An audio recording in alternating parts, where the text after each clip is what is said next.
अस्सलाम वालेकुम स्टूडेंट्स, मैं हूं आपका फिजिक्स टीचर कमर मोहम्मद नबील और आप इस वक्त हैं नबील्स ऑर्बिट में। तो चलिए स्टार्ट करते हैं आज का टॉपिक।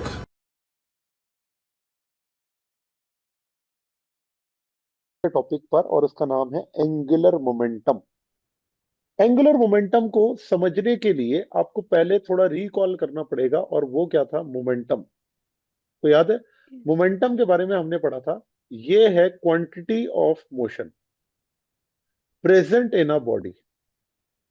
लेकिन यहां पर मैं लिखूंगा एंगुलर मोमेंटम के बारे में क्वांटिटी ऑफ एंगुलर मोशन। ठीक है, वहां पर सिंपल मोशन था, उसे लीनियर मोशन कहते थे।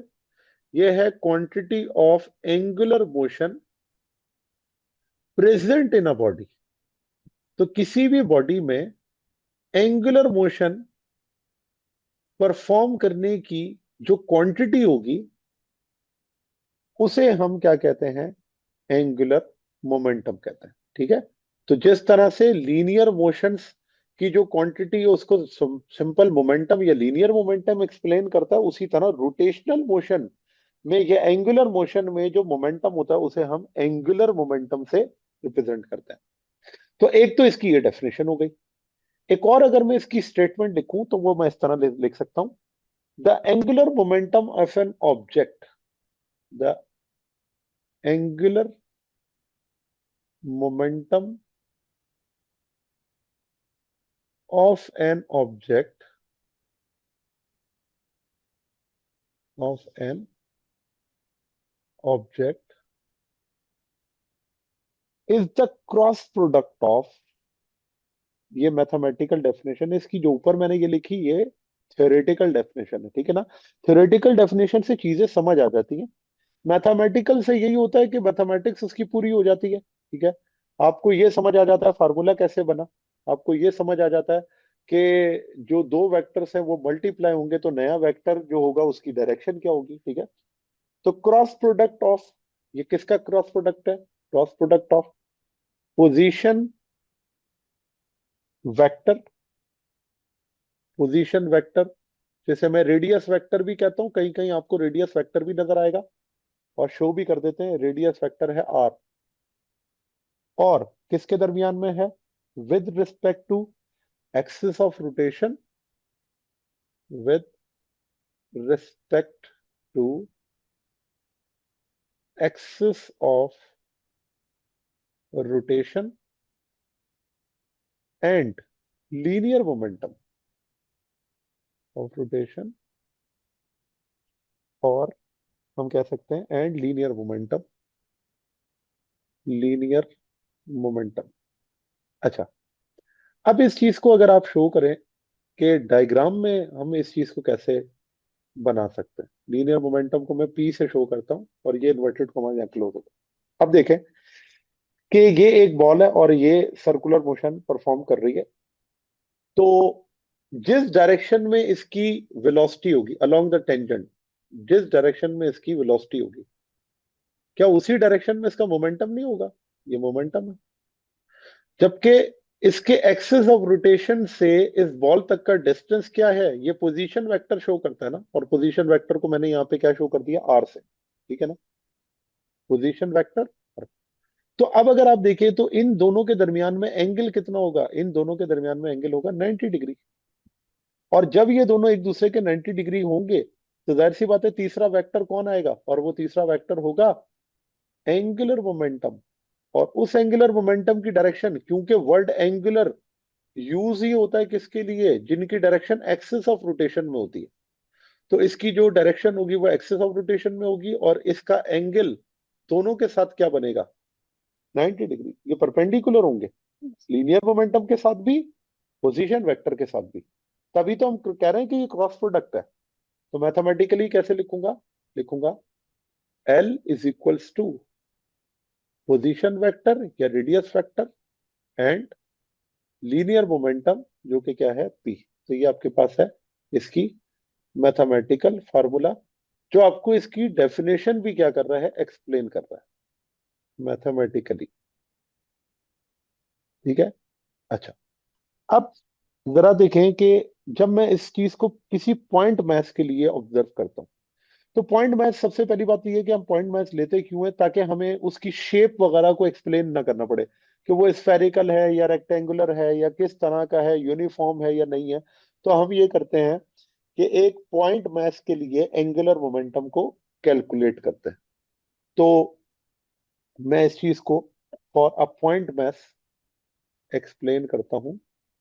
For a point match, point match का मतलब यही है कि तमाम जो पूरा मैच है उसका वो कॉन्सेंट्रेटेड है एक पॉइंट पर। इसी वजह से उसे हम क्या कहते हैं, पॉइंट मैच कहते हैं। ठीक है। तो अब देखो कि ये जो फार्मूला मैंने लिखा है, उस फार्मूले को मैं इस तरह लिख सकता हूं, L is equals to R cross P. तो जब क्रॉस प्रोडक्ट ओपन होता है तो आंसर क्या आता है, आर पी साइन थीटा। ये बात हमने वेक्टर्स में पढ़ी है। ठीक है। और क्योंकि इस एंगुलर मोमेंटम की डायरेक्शन प्लेन के नॉर्मल है, तो जब direction normal to the plane होती है, जिस प्लेन में रोटेशन हो रही है उसके नॉर्मल है, तो हम क्या लगाते हैं, एन। और जब डायरेक्शन अलोंग द रेडियस होती है तो यूनिट वेक्टर क्या लगाते हैं, आर। ठीक है। तो ये हो गया आर पी साइन थीटा, और एन क्या है, ये इसका यूनिट वेक्टर है। ठीक है। तो मैं इस चीज को लिख भी देता हूं कि ये जो एन है यहां पर, ये क्या शो कर रहा है, N shows the direction of, N shows that angular momentum is perpendicular to, is perpendicular to both